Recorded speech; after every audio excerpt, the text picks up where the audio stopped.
احمقوں کو بیوقوفوں کو آتا ہے یعنی جو بہتر ہوگا اور اپنے انجام سے ہوگا خاتمے کی اس کو فکر نہ ہوگی، میدان محشر کا اللہ تعالیٰ کو جواب دینا مستحضر نہ ہوگا، ایسے ہی لوگوں کو غصہ آتا ہے اور ہمیشہ غصہ اپنے کمزوروں پر آتا ہے۔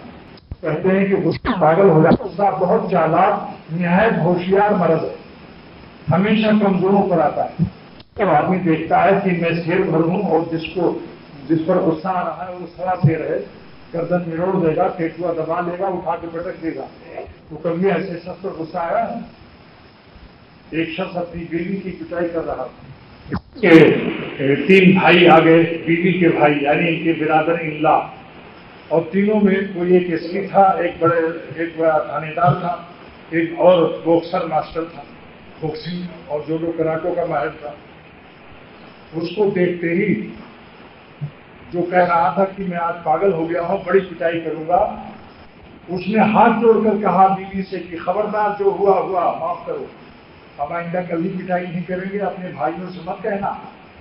یہ کہاں سے پاگلیٹ میں چاکلیٹ عقل کی آ گئی؟ اس پاگلیٹ کے اندر عقل کی چاکلیٹ کہاں سے آ گئی؟ بات تو یہ ہمارے ایک دوست ہیں ڈاکٹر احسن صاحب، ڈاکٹر صاحب رحمۃ اللہ علیہ کے صاحبزادے، انہوں نے کہا یہ بات کی غصہ ہمیشہ کمزوروں پر آتا ہے، اپنے سے طاقتور پر غصہ نہیں آتا۔ ایک دبلا پتلا شوہر ہے اور بیوی اور ہے 40-30 کلو کا، اور بیوی ہے اس کی 90 کلو کی، 3 گنا زیادہ، وہ کبھی غصہ نہیں کرے گا۔ یاد رکھو، غصہ بہت چالاک اور تکبر سے ہوتا ہے۔ جس شخص کو اللہ تعالیٰ کے میدان محشر کا خیال ہوتا ہے، وہ اگر غصہ آ بھی جائے تو فوراً معافی مانگ لے گا۔ میرے شیخ شاہ عبد الغنی رحمۃ اللہ علیہ فرماتے ہیں کہ ایک جاہل ہل جوتنے والا نوجوان آیا اور میں نے اس پر غصہ کر دیا کچھ بدتمیزی پر، لیکن بہت زیادہ ڈانٹ دیا، تو بعد میں نے سوچا کہ یہ میرا شاگرد نہیں ہے اور میرا مرید بھی نہیں ہے، تو جب میں پیر اس کا نہیں ہوں، استاد بھی نہیں ہوں، تو مجھے کیا حق تھا غصہ کرنے کا؟ لہذا حضرت 1.5 میل پیدل کچھ کو مجھ سے معافی مانگنے گئے اور پریشانی میں اللہ کی عظمت میدان محشر کے خوف سے راستہ بھی بھول گئے، لہذا مین روڈ اور شاہراہ چھوڑ کر ارہر کے کھیت میں گھستے گھستے کسی طرح سے وہاں پہنچے اور پہنچ کر کہا بھائی پیر پکڑتا ہوں، مجھ کو معاف کر دو، قیامت کے دن مجھ سے انتقام نہ لینا۔ اس نے کہا حضور آپ عالم ہیں، میں جاہل ہوں، میں عمر میں آپ سے بہت چھوٹا ہوں، آپ بڑے ہیں، ان کا دیکھو چھوٹے بڑے کی بات مت کرو، عالم جاہل کی بات مت کرو، قیامت کے دن اللہ یہ نہیں دیکھے گا کہ ظالم جاہل ہے عالم ہے، ہر شخص کو ظلم کا بدلہ اس کو ملے گا۔ یہاں بہت سے لوگ اپنی بیویوں کو کمزور پا کر اور دیکھتے ہیں کہ وہ اس کا یہاں کوئی نہیں ہے، بھائی برادر اللہ اور فادر اللہ بھی نہیں ہے، لہذا ہر وقت اس کی ٹھکائی پٹائی جب جیسا چاہتے رلاتے رہتے ہیں۔ ایسے لوگوں کو میں نے خطرناک مرض میں مبتلا پایا، اور اس کے برعکس بھی ہے کہ جس عورت نے اپنے شوہر کو ستایا اس کا بھی انجام بہت برا دیکھا۔ اس لیے میں نے بہشتی زیور کا حصہ نمبر 4 جو آج سنایا گیا ہے، یہ اپنی اپنی بیویوں کو یہ ایسی جلدی میں خود نہیں پڑتی ہیں، وہ جہاں شوہر کا ذمہ حق ہے وہ دیکھتی ہے، ان کی ذمہ کیا حق ہے شوہر کا وہ نہیں دیکھتی، زبردستی ان کی کان میں ٹھوسو، جیسے کہ بہادر آباد میں ایک ہوٹل ہے اس کا نام بھی ٹھوسو ہے، پڑھ کے سناؤ اور اللہ تعالیٰ سے دعا بھی کرو۔ ایک وظیفہ بھی بتاتا ہوں، یا سبوح ہو یا قدوس ہو یا غفور ہو یا ودود ہو، یا سبوح ہو یا قدوس ہو یا غفور ہو یا ودود ہو، یاد ہو گیا؟ یا سبوح ہو یا قدوس ہو یا غفور ہو یا ودود ہو، جو پڑھے گا اس کے چھوٹے بڑے سب خوش رہیں گے۔ اگر اس کو پڑھ کر 7 مرتبہ ہر نماز کے بعد دعا کرے کہ اللہ میرے بیٹوں کو لائق بنا دے، فرما بردار بنا دے، دیکھو کیسا اثر ہوتا ہے۔ بیوی اگر نالائق ہے، موذی ہے، اذیت پہنچاتی ہے، اس کے لیے دعا کرو کہ اللہ ان ناموں کی برکت سے اس کا دل بادب کر دے، فرما بردار بنا دے۔ اگر کوئی بھائی ستا رہے ہیں تو بھائیوں کے لیے پڑھو، جہاں بھی کوئی گاڑی رک رہی ہو، مشکل میں آپ پھنسے ہو اور آپ کا پیسہ بھی نہ دے رہا ہو، کرایہ دار کرایہ نہ دے رہا ہو، اور بزنس مین کا پیسہ کہیں رک گیا ہو، قرضہ نہیں لیا نہیں دے رہا ہے، سودا خریدا پیسہ نہیں، جہاں بھی گاڑی اٹکے انسانوں سے کام ہو، فوراً اس کو کہو انشاءاللہ یا سبوح یا قدوس یا غفور یا ودود، اور اللہم لا سہل الا ما جعلتہ سہلا وانت تجعل الحزن سہلا اذا شئت، حدیث شریف کی دعا ہے۔ کوئی مشکل ہو، اس کا ترجمہ بھی بڑا پیارا ہے، اے اللہ کہیں مشکل کی آسانی نہیں ہے مگر جو آپ مشکل کو آسان کریں، ساری دنیا میں پھر وہ مشکل آسان نہیں ہوگی۔ لا سہلا لا نفی جنس ہے، یعنی کسی قسم کی آسانی کہیں نصیب نہیں ہو سکتی ہے۔ لا نفی جنس کے معنی یہی کہ سارے عالم میں کہیں آسانی نہیں ہے، مگر اے خدا جس چیز کو آپ آسان فرما دیں۔ اللہم لا سہل الا ما جعلتہ سہلا وانت تجعل الحزن سہلا، اور آپ ہمارے غم کو مشکل کو آسان کر دیں۔ وانت تجعل الحزن سہلا اذا شئت، لیکن اے خدا جب آپ چاہ لیں، لہذا آپ چاہ لیں، اپنا فیصلہ اپنا ارادہ کر لیں، ہمارے غم کو ہماری مشکل کو آسانی کا فیصلہ آپ کر لیں، پھر وہ بالکل سب مشکل آسان ہو جائے گی۔ یہاں تک کہ گناہوں کے تقاضے جس کو آ رہے ہوں، بد نظری کا مرض ہو، کوئی گناہ کرنے کا، اس کو پڑھ کے دعا کرو کہ اللہ میں نفس کی بدماشیوں سے، نفس کی شرارتوں سے مشکل میں پڑا ہوا ہوں، لہذا آپ میری اس مشکل کا آسان فرما دیں، انشاءاللہ نفس کا مقابلہ بھی آسان ہے۔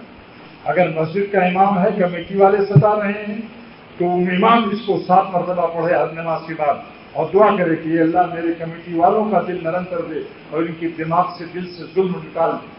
جب میں نے افریقہ میں اس کو بیان کیا تو کمیٹی والے سے ایک ممبر نے پوچھا کہ اگر کمیٹی والے جو ہیں وہ بھی یا سبوح یا قدوس پڑھیں گے تو پھر کیا ہوگا؟ تو میں نے کہا کہ امام بھی ستائے گا، تختہ تمہارا نہیں اٹھے گا۔ بہرحال یہ ہر مشکل کے لیے وظیفہ بتا دیا، اس سے محبت بھی پیدا ہوتی، جس ماحول میں آپ رہیں گے محبوب رہیں گے انشاءاللہ، اس 4 نام کی برکت سے، یا سبوح یا قدوس یا غفور یا ودود۔ سفر میں بھی بہت آسانی، کسٹم پر آسانی، امیگریشن میں آسانی، ایئرپورٹوں پر ٹکٹ لے، جہاں مشکل ہو بس یا سبوح یا قدوس یا غفور یا ودود ہو۔ اور اللہم لا سہل الا ما جعلتہ سہلا وانت تجعل الحزن سہلا اذا شئت، جس کے پاس یہ دعا نہ ہو خانقاہ سے لے لینا۔ تو غصے کی بیماری بہت خطرناک بیماری ہے۔ یہ غصے کی بیماری ایسی خطرناک ہے کہ چھوٹوں کو بڑوں سے لڑا دیتی ہے اور بڑوں کی مہربانیوں سے چھوٹوں کو محروم کر دیتی ہے، کیونکہ بھائی جب بڑے خوش ہوں گے جب نہ مہربانی کریں گے، اور چھوٹا اگر کوئی مرید، کوئی بیٹا اپنے باپ سے، مرید اپنے پیر سے، شاگرد اپنے استاد سے، بیوی اپنے شوہر سے ہمیشہ لڑے گی تو بڑوں کی مہربانی پائے گی، اور بندہ اللہ سے بھی لڑا دیتی ہے۔ غصہ ایسا ہے، شیطان کو غصہ آ گیا، شیطان اللہ بھی اس سے لڑ گیا۔ اتنی خطرناک بیماری ہے، مگر اس کا منشا مستکبرہ ہے۔ تکبر جب آئے گا اسی وقت پھر غصہ آتا ہے۔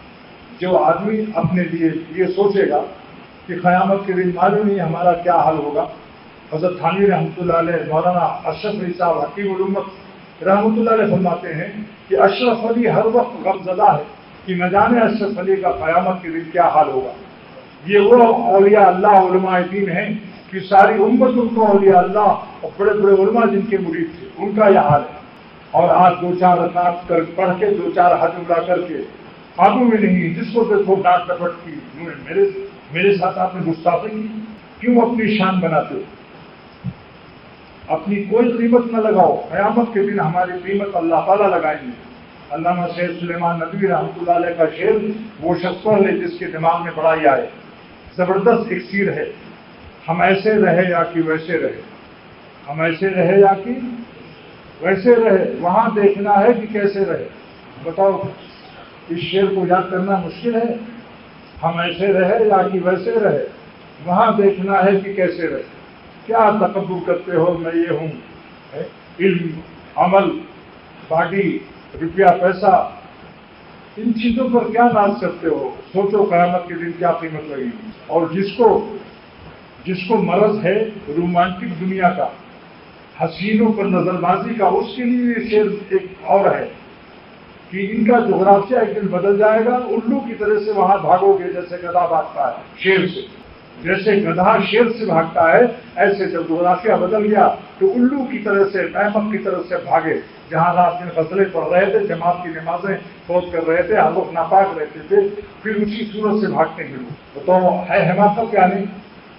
یہ عشق مجازی بہت ہی خبیث چیز ہے، انسان کو خبیث بنا دیتی، پیشہ پیخانے کے مقام تک پہنچا دیتی ہے یہ صورت پرستی جو. اسی لیے مولانا رومی رحمۃ اللہ علیہ نے فرمایا کہ اے سالکان طریق، اے اللہ کے راستے پر چلنے والوں، شاہ راہ حق تعالیٰ کا تمہارے لیے کھلا ہے. اگر تم ایک کام کر لو، صرف ایک عمل کی صورت پرستی چھوڑ دو، صورتوں سے توبہ کر لو.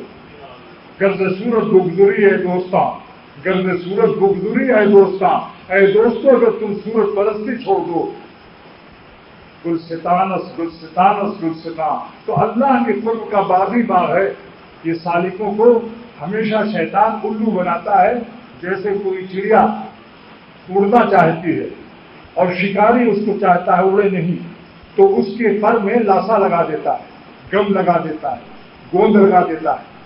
ایسے ہی شیطان جب دیکھتا ہے کہ یہ شخص اپنے شیخ کا عاشق و فداکار ہے اور یہ کہیں بہت اونچا اولیاء اللہ نہ بن جائے، شیخ کی محبت و خانقاہ کی صحبت اور رات و دن ذکر اور تصنیف و تعلیف سے ایسا نہ ہو کہ کہیں بہت اونچا درجے پر پہنچ جائے، تو ابلیس کوشش کرتا ہے کہ اس کے روح کے پروں میں مردہ لاشوں کی کسی کے ڈسٹمبر اور نمکینیت اور جغرافیہ زیادہ دکھا کر اور بسمرزم کر کے اس کے چکر میں ڈال دیتا ہے.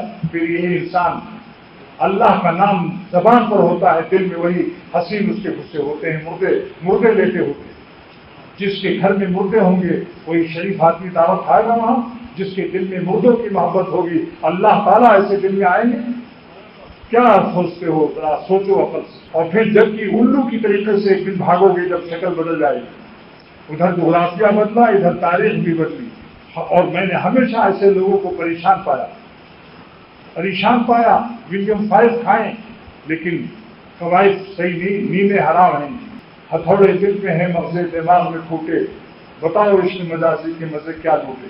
کیونکہ اگر ہم نے غیر اللہ سے اپنے کو نہ چھڑایا تو پھر دوسروں کو ہم کیا چھڑائیں گے. جو خود پھنسا ہو، جو خود قید خانے میں ہو، وہ ایک قیدی دوسرے قیدی کو کبھی چھڑا سکتا ہے؟ قیدی کو تو باہر سے آدمی آتا ہے، جیل کے اندر جو نہیں ہوتا باہر سے آ کر ضمانت لیتا ہے. کبھی آپ نے دیکھا کہ کسی دو قیدی ہوں کسی قید خانے میں اور ایک قیدی نے دوسرے قیدی کی ضمانت لے کر چھوڑا دیا ہو اس کو؟ یہ مولوی رحمۃ اللہ علیہ کا مضمون ہے جس کو نثر میں پیش کر دیا میں نے. یہ میرا مضمون نہیں ہے، جلال الدین حضرت عارف رومی کا ہے کہ جو ایک قیدی دوسرے قیدی کو کبھی نہیں چھوڑا. قید حد زندان یہ در فناس، مرد زندہ نہیں یہ دیگر را خلاص. ایک قیدی دوسرے قیدی کو خلاصی نہیں دلا سکتا. لہذا دین کا خاتم اللہ تعالیٰ اس سے پہلے اس کو قید ان تمام گناہوں سے خلاصی دے دے، پھر وہ دوسروں کو خلاصی کی فکر کر سکتا. جو خود دلدل میں پھنسا ہے وہ دوسرے کو دلدل سے کیسے نکالے گا؟ دونوں کودیں گے، دونوں دلدل میں پھنستے جائیں گے. لہذا اس کو باہر ہونا چاہیے. کنویں میں گری ہوئی ڈول کو وہی نکالتا ہے جو کنویں کے باہر ہوتا ہے.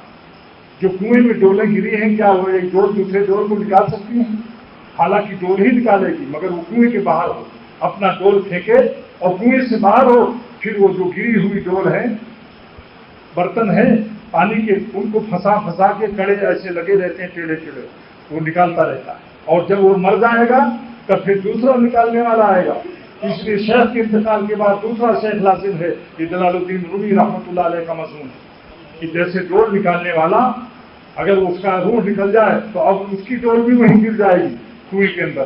اب وہ ڈول نہیں نکال سکتی آپ کو. ڈول نکالنے والا، ڈول کا پکڑنے والا باہر ہونا چاہیے اور زندہ ہونا چاہیے.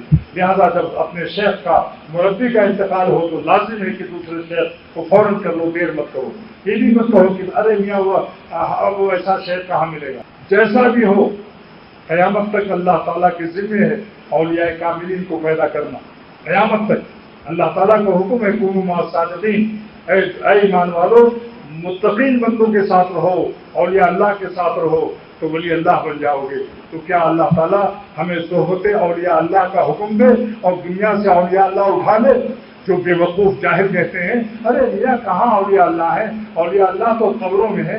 آج کل تو سب 420 ہیں، 420 ہیں فراڈیاں ہیں، یہ سب قرآن پاک کا منکر ہے، منحرف ہے، کیونکہ اللہ تعالیٰ کا اعلان ہے کہ اے ایمان والو تم لوگ تقوی والے اور اولیاء اللہ کے ساتھ رہو صحبت میں، تو اولیاء اللہ تعالیٰ کے ذمہ لازم ہے قرآن پاک کی صداقت کو ثابت کرنے کے لیے کہ روئے زمین پر ہمیشہ اولیاء اللہ کو پیدا کرتا رہے۔ ایک ولی اللہ جب دنیا سے جائے گا، ہزاروں ولی اللہ بنا کر جائے گا انشاءاللہ، ورنہ آج اولیاء اللہ کا بیج بھی نہ ہوتا۔ حکیم امت گئے، کتنے ولی اللہ بنا کر گئے، جو بھی ولی اللہ جائے گا دنیا سے ہزاروں کو چھوڑ کر جائے گا انشاءاللہ۔ تو میں عرض کر رہا تھا کہ بھائی غصہ بہت خطرناک بیماری ہے، اور غصے کی وجہ سے بہت سی بیویاں مطلقہ ہو گئی، چھوٹے چھوٹے بچے محروم ہو گئے، 3 طلاق نکل جاتا ہے، یہی غصہ نکالتا ہے، بعد میں چلاتا ہے، ایسا چلاتا ہے کہ مولوی صاحب کوئی مسئلہ نکالو، مولوی کہاں سے لائے گا؟ مولوی کے ہاتھ میں ہے مسئلہ بنا لینا، وہ بتاتا ہے، بناتا نہیں ہے، بناتے ہیں اللہ اور رسول۔ ایک نقطہ زیادہ کر دو، بس بنانا اللہ کے ذمہ ہے، قانون شریعت اور حضور صلی اللہ علیہ وسلم کے ذمہ ہے اور فقہاء کرام کے ذمہ ہے، لیکن بتانا علماء دین کے ذمہ۔ ایسے کتنے بیٹے آگ ہو گئے، باپ کو ستایا، باپ نے ان کو آگ کر دیا اور باپ ناراض کیا، جہنم رسید کر دیا۔ کتنے مرید نالائق ہو گئے شیخ کے ساتھ گستاخی کر کے، کتنے شاگرد استاد کے ساتھ بدتمیزی کر کے علم سے محروم ہو گئے، اس کا نام آج کل اشتراک ہے۔ بتائیے یہ دینی طالب علموں کا کام ہے اشتراک کرنا، یا انگریز یورپ کے لوگوں کا کام، کافروں کا کام؟ اب دینی طلبہ بھی کرنے لگے، اشتراک کر لیا، ہڑتال کر لیا، نہیں پڑھیں گے، یہ کیا محروم نہیں ہوں گے؟ اپنے اساتذہ کرام کی جوتیوں کی خاک بن کر رہنے سے علم آتا ہے۔ اب غصے کا علاج کیا ہے؟ دیکھیے پہلے اس آیت کی تفسیر سنیے، والکاظمین الغیظ۔ اللہ تعالیٰ فرماتے ہیں جو غصے کو پی جاتے ہیں، علامہ علوسی فرماتے ہیں رحمۃ اللہ علیہ تفسیر المعانی میں، والعالمین نازل نہیں فرمایا کہ غصے کو بالکل جڑ سے ختم کر دیتے ہیں، معدوم کر دیتے ہیں۔ آدمین نہیں، آدمین عین سے آدمین معدوم نہیں کرتے، بلکہ غصہ آتا ہے ان کو بھی، لیکن اس کو پی جاتے ہیں۔ بزرگوں نے فرمایا کہ جتنا انسان غصہ پیتا ہے اتنے ہی نور بن جاتا ہے۔ ایک چھٹانک اگر غصہ آیا، ایک چھٹانک، تو اس کو پینے سے ایک چھٹانک نور بن گیا، اور کسی کو آدھا کلو آ گیا تو آدھا کلو نور بن گیا۔ جتنا غصہ پیے گا اتنے ہی نور بن جائے گا۔ والکاظمین الغیظ فرمایا، اور غیظ معنی کیا ہے؟ وہ غصہ جس سے اندر گھٹتا رہے اور ارادے انتقام نہ ہو۔ غصہ میں، غضب میں اور غیظ میں اور غضب میں کیا فرق ہے؟ غیظ مانے بھی غصہ اور غضب مانے بھی غصہ، دونوں میں کیا فرق ہے؟ 2 فرق ہے، جس کو مفسر عظیم علامہ علوسی فرماتے ہیں۔ نمبر 1 کہ غیظ میں ارادے انتقام نہیں ہوتا، کیونکہ اسی لیے غیظ کے لیے غضب کا لفظ آتا ہے کہ اندر سلگتا رہتا ہے۔ حضرت یعقوب علیہ السلام کو جو غم تھا اپنے بیٹے یوسف علیہ السلام میں، اللہ تعالیٰ نے نازل فرمایا وَهُوَ كَظِيمٌ، اور وہ گھٹ رہے تھے اندر، وہ بھی عزت آئینہ ہو، ان کی آنکھیں بھی سفید ہو گئیں۔ اپنے پیاروں کے ساتھ ان کا یہی معاملہ عجیب و غریب ہے، جسے اپنا اسی کو غم ہی دیتے ہیں جسے اپنا سمجھتے ہیں۔ کتنے درجات بلند کرتے ہیں اللہ تعالیٰ۔ آج ذرا سی تکلیف ہو جاتی ہے ہم لوگ چلانا شروع کر دیتے ہیں۔ صبر سے رہو، ان اللہ مع الصابرین، اللہ تعالیٰ ہٹائیں گے انشاءاللہ، امیدوار رہو اللہ پاک سے۔ کہیں اور کوئی خدا ہے؟ ایک ہی تو اللہ میاں ہے، کہاں جاؤ گے؟ انہیں سے روتے رہو، اسی چوکھٹ پر رگڑتے رہو، کہاں جاؤ گے؟ تو غیظ وہ غصہ ہے جس میں ارادے انتقام نہیں ہوتا، اندر گھٹتا رہتا ہے، اور غضب وہ غصہ ہے جس میں ارادے انتقام ہوتا ہے۔ ایک فرق تو یہ ہے۔ دوسرا فرق یہ ہے کہ غضب کی نسبت اللہ کی طرف بھی ہے، مخلوق کی طرف بھی ہے۔ مخلوق کے لیے بھی کہا جا سکتا ہے کہ آج کل صاحب غضبناک ہیں، ابا آج کل غضب میں ہیں، اور اللہ تعالیٰ کے لیے بھی کہ اللہ تعالیٰ غضب میں آج کل تو، اور غیظ کی نسبت صرف مخلوق کے لیے ہے، اور اللہ کے ساتھ غیظ کا استعمال جائز نہیں ہے۔ والکاظمین الغیظ، یہ تفسیر روح المعانی نے لکھا ہے۔ اور دونوں کے غضب میں، مخلوق کے غضب میں اللہ تعالیٰ کے غضب کا فرق بیان کیا ہے کہ جب مخلوق میں غضب آتا ہے، غصہ آتا ہے، تو علامہ علوسی فرماتے ہیں کہ جب انسان کو غصہ آتا ہے تو اس کے دل میں آگ لگ جاتی ہے۔ ان الغضب جمرۃ، غضب ایک آگ کا شعلہ ہے، تتوقد فی قلب بنی آدم، وہ بنی آدم اولاد آدم کے دل میں روشن ہوتا ہے، آگ روشن ہوتی ہے۔ اللہ تعالیٰ اس کی دلیل رسول اللہ صلی اللہ علیہ وسلم فرماتے ہیں، اللہ تعالیٰ کیا تم دیکھتے نہیں ہو الا حمرت عینیہ، جس پر غصہ جس کے اندر آتا ہے آنکھ لال ہو جاتی ہے، یہ آنکھ کی سرخی بتا رہی ہے کہ اندر آگ لگی ہے۔ الا تری الی حمرت عینیہ وانتفاخ اوداجہ، اور اس کی رگیں پھول رہی ہیں۔ جب وہ دھونکتا ہے آگ تو پھر مشک پھول جاتی ہے، جس کی رگ بھی پھول جاتی ہے۔ لیکن یہ علامت مخلوق کے لیے، اگر یہ کہا جائے اللہ تعالیٰ آج کل غضب میں ہے تو یہاں یہ ترجمہ جائز نہیں ہوگا کہ آنکھیں لال ہیں اللہ میاں کی اور گردن میں اللہ میاں کے رگیں پھولی ہیں۔ اس کا مطلب یہ ہوگا اذا ان الغضب اذا اسند الی اللہ، جب غضب کی نسبت اللہ کی طرف کی جائے گی اس کا ترجمہ یہ کیا جائے گا ارادۃ الانتقام من العصاة، کہ اب اللہ نے نافرمانوں سے زمین پر بدلہ لینے کا ارادہ کر لیا۔ اب ارادۃ الانتقام من العصاة، نافرمانوں سے ارادہ انتقام کر لیا اللہ نے، وانزال العقوبۃ بہم، اور اللہ نے اب ارادہ کر لیا کہ ان پر عذاب نازل کرنا۔ دو چیز، ارادۃ الانتقام من العصاة، یہ اللہ تعالیٰ کی طرف جب غضب کی نسبت کی جائے گی دو مفہوم اس سے بیان کیے جائیں گے۔ نمبر ایک، ارادۃ الانتقام من العصاة، عاصی کی جمع عصاة ہے، یعنی گنہگاروں سے انتقام لینا ہے۔ نمبر دو، وانزال العقوبۃ بہم، اور عذاب کو نازل کرنے کا ارادہ کر لیا۔ اللہ تعالیٰ ہم سب کو محفوظ فرمائے اپنے غصے سے۔ اب غصے کو ضبط کرنا، غصے کو بالکل ختم کر دینا ہم پر فرض نہیں ہے، کیونکہ اگر غصہ بالکل نہ ہو تو ہم جہاد بھی نہیں کر سکتے، اور غصہ وہاں بھی ضبط کرنا جائز نہیں ہے جہاں کی دین کو نقصان پہنچ رہا ہو، وہاں غصہ کرنا فرض ہو جائے گا تاکہ دین کو نقصان نہ ہو۔ اس لیے علامہ علوسی رحمۃ اللہ علیہ کو اللہ تعالیٰ جزائے خیر دے، غصے کو ضبط کرنے میں شرط لگا دی، یعنی بے شرط شیء یہ امر ثابت ہوگا۔ وہ بے شرط شیء کیا ہے؟ اذا لم يكن اخلال بالدین بذلك الغضب، اذا لم يكن بذلك اخلال بالدین، غصہ ضبط کرنے سے اگر دین میں خلل کا خطرہ ہو تو وہاں غصہ لازم ہوگا، غصہ کرنا۔ اب کوئی آدمی ہندوستان سے جنگ شروع ہو جائے اور بارڈر پر جا کر کہے کہ جناب بھائی ہندو بھائیوں، ناچیز حقیر فقیر عبد القدیر آیا ہے آپ سے لڑنے کے لیے، بتاؤ جائز ہوگی تواضع؟ ایسے وقت میں تواضع حرام ہے۔ وہاں یہ کہنا پڑے گا تم شیر ہو ہم سوا شیر ہیں، 10-20 کو ہزاروں کو مار کر تب شہید ہوں گے، آسانی سے ہم کو آلو گاجر نہ سمجھنا، ہم سبزی نہیں ہیں گوشت کھاتے ہیں، بہادر قوم ہے، کلمہ ہمارے دلوں میں ہے لا الہ الا اللہ۔ اس کے لیے یہ تفسیر بیان کر رہا ہوں کہ غصہ ضبط کرنا جب جائز ہوگا کہ دین کا خلل نہ ہو۔ اذا لم يكن بذلك اخلال بالدین، عربی عبارت اس لیے بیان کرتا ہوں تاکہ جو علماء دین بیٹھے ہیں ان کو یقین آ جائے کہ اختر جو بیان کر رہا ہے کتابوں کے حوالے سے بیان کر رہا ہے۔ اذا لم يكن بذلك اخلال بالدین، جس غصے کو ضبط کرنے سے دین کو خلل نقصان نہ پہنچے وہاں غصہ ضبط کرنا فرض ہوگا۔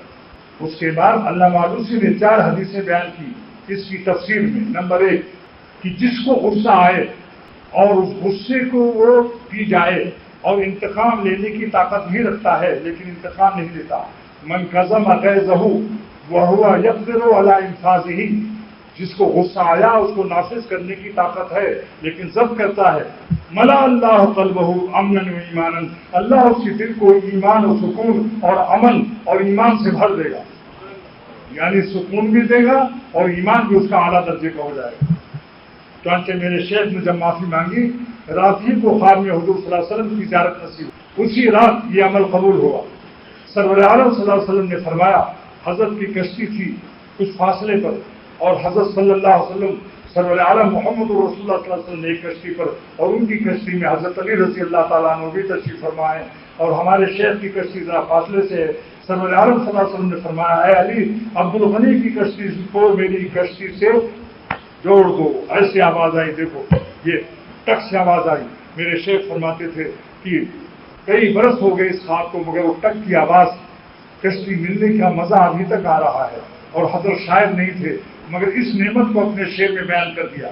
مضطرب دل کی تسلی کے لیے حکم ہوتا ہے میلاد و ناؤ، مضطرب دل کی تسلی کے لیے حکم ہوتا ہے میلاد و ناؤ۔ کتنا بڑا انعام ملا معافی مانگ لینے سے، تلافی کر لینے سے۔ جس پر غصہ آئے فوراً معافی مانگو۔ تو پہلی حدیث سن لیا آپ نے کہ جس کو غصہ آئے اور اس کو ضبط کر لے، اللہ اس کے دل کو ایمان سے اور امن سے، امنن و ایمانن، ملا اللہ قلبہ، اللہ اس کے دل کو بھر دے گا ایمان سے اور سکون سے۔ نمبر 2، جس کو غصہ آئے اور ضبط کر لے، من کظم غیظہ وہو قادر علی انفاذہ، اس کو نافذ کرنے کی طاقت انتقام کی ہے لیکن اللہ کے خوف سے انتقام نہیں دیتا، اس کو اللہ تعالیٰ کیا دیں گے؟ فلیختر من ایہ ریشاء یوم المحشر، اس کو اختیار دیا جائے گا تم جس حور کو چاہو انتخاب کر لو، اپنی پسند کی چھانٹ لو، آج اس کا بدلہ تمہیں ملے گا۔ تیسری حدیث، 2 حدیث ہو گئی، یہ تفسیر روح المانی نے نقل کیا اس آیت کو سمجھانے کے لیے، غصے زد کرنے کے لیے۔ تیسری حدیث کہ اللہ تعالیٰ کا اعلان ہوگا قیامت کے دن، من کان اجرہ علی اللہ، جس کی مزدوری اللہ کے ذمہ ہو، من کان اجرہ علی اللہ فلیقم، جس کا مزدوری اللہ کے ذمہ ہو کھڑا ہو جائے، فلا یقوم احد من الناس الا من عفا، کوئی نہیں کھڑا ہوگا جس نے کسی کو معاف کیا ہوگا، وہی کھڑا ہوگا اللہ تعالیٰ ہم نے فلاں بندے کو معافی دی تھی، آج ہمیں اس کا بدلہ مزدوری دے دیجیے۔ سبحان اللہ، یہ بھی اللہ تعالیٰ نے کرم فرمایا۔ میں تو یہی کہتا ہوں کہ جو اللہ نے ہمیں غصہ دیا ہے اس لیے کیا کہ بندے ہمارے غصے کو پی جائیں اور معافی دیں ہمارے بندوں کو، تاکہ قیامت کے دن ہم ان کو معاف کر دیں۔ تو یوں سمجھیے غصہ ہماری مغفرت کا سامان ہے، غصہ ہماری مغفرت کا سامان ہے، تو شکر کہ ہم اللہ کے بندوں کو معاف کر دیا کریں۔ حضرت ابوبکر صدیق رضی اللہ تعالیٰ عنہ نے اپنے ایک رشتے دار سے فرمایا کہ اب ہم تم کو کبھی احسان نہیں کریں گے، ہم تم کو کبھی نہیں معاف کریں گے اور کبھی تمہارے ساتھ نیک سلوک نہیں کریں گے، تم نے بہت صدمہ مجھ کو پہنچایا۔ اللہ تعالیٰ نے یہ آیت نازل فرمائی، الا تحبون ان یغفر اللہ لکم، کیا تم کوئی پسند نہیں ہے کہ اے ابوبکر صدیق تم اپنے رشتے دار کو معاف کر دو اور میں تم کو قیامت کے دن معاف کر دوں؟ جب یہ آیت نازل ہوئی حضرت ابوبکر صدیق کھڑے ہو گئے، اعلان فرمایا واللہ، یہ روایت نقل کی علامہ آلوسی نے تفسیر روح المانی میں، کہ ابوبکر صدیق نے اعلان فرمایا واللہ انی احب ان یغفر اللہ لی، خدا کی قسم ابوبکر محبوب رکھتا ہے صدیق کہ اللہ مجھے معاف کر دے، اور میں اپنے رشتہ دار کو معاف کرتا ہوں، اور اس رشتہ دار کو بلا کر فرمایا کہ پہلے سے بھی زیادہ تم پر احسان کروں۔ چوتھی حدیث سنیے، یہ روایت تو میں نے اپنی طرف سے بیان کی، تفسیر روح المانی نے چوتھی حدیث بیان کہ میں یحب ان یرتفع مکانہ، جس کو محبت ہو کہ اس کا جنت میں مکان وسط میں بہت اونچا ہو، وہ درجات ہو، اس کا درجہ بلند ہو، تو 3 کام کر لے، فلیعف من ظلمہ، وہ معاف کر دے جو اس پر ظلم کرے اس کو معاف کر دے، 1۔ نمبر 2، ولیعط من حرمہ، جو اس کو محروم کرے اس کو دیا کرے۔ ایک بھائی ہے کبھی نہیں کچھ دیتا، دوسرا بھائی اس کو عید بقرعید ہمیشہ ہدیہ دے رہا ہے، آپ بدلے کا انتظار نہ کرو، آپ کا درجہ بلند ہو جائے گا۔ یہ نہ سوچو بھائی کچھ نہیں دیتا اللہ ہمیں نہ دیں۔ 3 عمل، نمبر 1 فلیعف من ظلمہ، جو ظلم کرے اس سے معاف کر دو۔ نمبر 2 ولیعط من حرمہ، اور جو تمہیں محروم کرے اس کو عطا کرو۔ نمبر 3 ولیصل من قطعہ، جو قطع رحمی کرے، خون کے رشتے کا حق ادا نہ کرے، تم اس سے عطا کرتے رہو۔ یک طرفہ شریف چلا دو، یک طرفہ شریف چلا دو، اللہ کی امیدوں پر کہ یہ نہیں کرتا ظالم، یہ نہیں دیتا تو اللہ سے لیں گے، اللہ تعالیٰ تو دیں گے انشاءاللہ۔ 4 حدیثوں کے بعد میں ہمیشہ اس آیت پر جب بیان کرتا ہوں 7 حدیثیں بیان کرتا ہوں، جس میں سے 4 ہو گئی۔ 5ویں حدیث، من کف غضبہ کف اللہ عنہ عذابہ، حضرت ابو مسعود رضی اللہ تعالیٰ، ایک ہے عبداللہ بن مسعود، وہ نہیں، یہ ابو مسعود دوسرے ہیں، یہ اپنے ایک غلام کو پیٹ رہے تھے، کانا یضرب عبدا لی، اپنے بندے اپنے غلام کو پٹائی کر رہے تھے، اتنے میں سرور عالم صلی اللہ علیہ وسلم فرمایا یا ابا مسعود للہ اقدر علیک منک علیہ، اے ابا مسعود للہ اقدر علیک منک علیہ، کیا بلاغت ہے کلام نبوت میں؟ 2 سطر کا مضمون حضور صلی اللہ علیہ وسلم نے ضمیروں میں بیان کر دیا کہ للہ اقدر علیک منک علیہ، یعنی خدا کو زیادہ قدرت ہے تجھ پر، جو تو اپنے غلام کو پٹائی کر رہا ہے، اللہ کو تجھ پر قدرت زیادہ ہے اس طاقت سے جتنی طاقت سے تو اپنے غلام کو پیٹ رہا ہے۔ یہ ہے کلام نبوت کی بلاغت، للہ اقدر علیک منک علیہ۔ سبحان اللہ، کیا کلام نبوت کی بلاغت ہے! یہ وہ امید ہے جس نے مدرسے کا نور نہیں دیکھا، مگر کیا اللہ نے ان کو کمال دیا سرور عالم صلی اللہ علیہ وسلم۔ یتیم نے کھیلنا کرتا قرآن درست، یہ وہ یتیم لڑکا ہے جس طرح پورا قرآن نازل نہیں ہوا اور کتب خانے جنگ ملت کوشش سارے عالم کے کتب خانے منسوخ ہو گئے، توریت منسوخ ہو گئی، زبور منسوخ ہو، انجیل منسوخ، ساری آسمانی کتابیں ختم منسوخ ختم ہوئی۔ یہ وہ یتیم ہے جو اس حالت میں جوان ہوا ہے، یتیم کی نا کردہ قرآن درست، وہ یتیم بچہ جس کا قرآن مکمل ابھی نازل نہیں ہوا، صرف اتنا بسم ربک نازل ہوئی غار حرا میں، کئی حدیثیں ہو گئی۔ دیکھو حضرت اب یہ ابو مسعود نے دیکھا کہ کس کی آواز ہے، یہ دیکھا تو فیضا ہوا رسول اللہ، حضور صلی اللہ علیہ وسلم کی آواز تھی۔ انہوں نے فضل کیا، یا رسول اللہ ہوا حرم بوجہ اللہ، میں نے آزاد کر دیا۔ آپ نے فرمایا صلی اللہ علیہ وسلم نے کہ اے ابا مسعود، اگر تو اس کو آزاد نہ کرتا تو جہنم کی آگ کو سوزنس دیتی، جلا کے خاک کر دیتی۔ 6 حدیثیں ہو گئی۔ 7ویں حدیث، ان الغضب یفسد الایمان کما یفسد الصبیر العسل۔ عبارت کی صحیح کرنے وہ لوگ جو اس کو اور طرح سے پڑھتے ہیں، ان الغضب یفسد الایمان، غصہ ایمان کو خراب کرتا ہے، تباہ کرتا ہے۔ کما یفسد الصبیر العسل، صبر مانے یہی ایلوا کڑوی دوا ہے، ڈاکٹر حکیم سے پوچھو، کڑوی دوا، ایک من شہد ہو، ذرا سا ایلوا ڈال دو، سب کڑوا۔ 7 حدیثوں کے بعد اب اس کی تفسیر کو اللہ معلوم سے ایک واقعہ بھی لکھا ہے، جلدی سے بیان کرتا ہوں۔ واقعہ یہ ہے کہ علی ابن حسین ابن علی یعنی حضرت علی رضی اللہ تعالیٰ عنہ کے پوتے علی، اپنے ان کا خادم ان کو وضو کرا رہا تھا، اتنے میں لوٹا گر گیا، زخمی ہو گیا سر، غصے سے دیکھا، اور اس نے کہا کہ والکاظمین الغیظ، اللہ کے خاص بندے ہوئے ہیں جو غصے کو پی جاتے ہیں۔ فوراً فرمایا قد کظمت غیظی، میں نے غصہ پی لیا۔ پھر اس نے کہا والعافین عن الناس، اور خطاؤں کو معاف کرتے ہیں۔ فرمایا قد عفوت عنک، میں نے معاف بھی کر دیا تجھ کو۔ فرمایا کہ واللہ یحب المحسنین، اور پھر اللہ تعالیٰ احسان کرنے والوں کو محبوب رکھتا ہے۔ فرمایا جا اس کو آزاد بھی کر دیا۔ اب شیخ نے واقعہ اس لیے ملاؤ، مولانا زکریا صاحب رحمۃ اللہ علیہ اپنے ملازم کو ڈانٹ رہے تھے، کتب خانے کا نوکر تھا، کتب خانہ یحیویہ اپنے والد کے نام پر رکھا تھا۔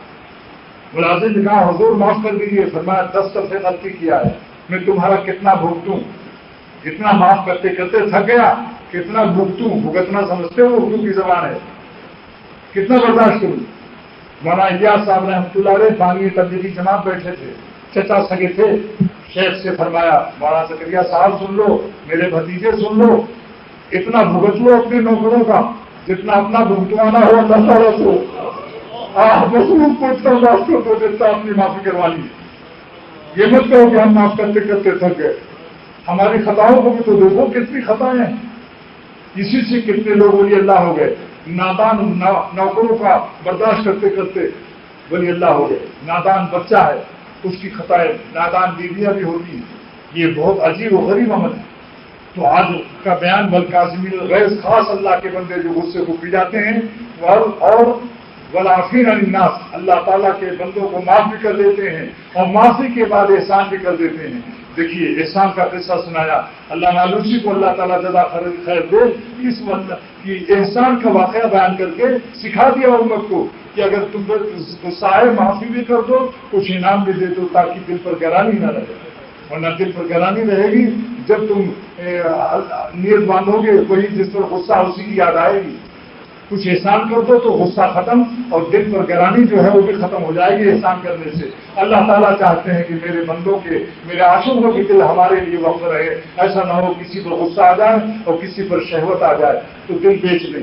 دل غصے سے بھی فروخت ہوتا ہے اور دل رومانٹک دنیا سے بھی فروخت ہوتا ہے، دونوں دل میں خرید لیتے ہیں۔ لہذا اس کا وہی مفتی شفیع صاحب رحمۃ اللہ علیہ خانقاہ سے تھانہ بھون کی خانقاہ سے گھر جا رہے تھے، راستے میں حضرت حکیم عمر نے کاغذ نکالا اور کچھ لکھ کے جیب میں رکھ لیا، اور میں مفتی شفیع صاحب بتاؤ میں نے کیا کیا؟